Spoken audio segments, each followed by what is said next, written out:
Tiniyak ni Pangulong Ferdinand R. Marcos Jr. ang patuloy na pagpapabuti ng kanyang administrasyon sa sektor ng transportasyon.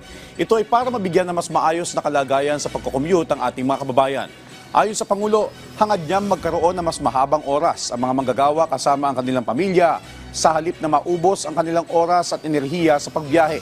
Kaya naman ilang mga infrastruktura na umano ang ipinatatayo ng kanyang administrasyon sa buong bansa para sa ligtas at maayos na biyahe. Bukod pa dito ay ang extended na operating hours ng LRT-1 at MRT-3. Dinagdagan din ang mga bumabiyaheng tren ng LRT at MRT tuwing rush hour para sa mas mabilis at maginhawang biyahe ng mga manggagawang Pilipino.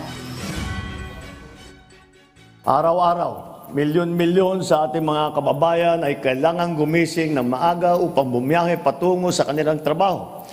Hangad namin na mas marami kayong oras sa pamilya. Hindi naman nasasayang na nakapila lamang. Upang gawing mas komportable at mas mabilis ang pagbiyahe ng bawat Pilipino, tinatapos na rin po natin yung MRT-7 at ginagawa na natin yung North-South Commuter Railway, Metro Manila Subway at EDSA Busway Improvement Project. Ito ay malalaking proyekto upang mapabilis po ang tinatawag na commute dahil nakikita po natin, nakakalungkot na kuminsan ay dumadaan tayo sa iba't ibang, halimbawa sa mga C5, sa mga EDSA, alas 12 na madaling araw na, 12:30 na ng madaling araw, nag-aantay pa rin ng sasakyan.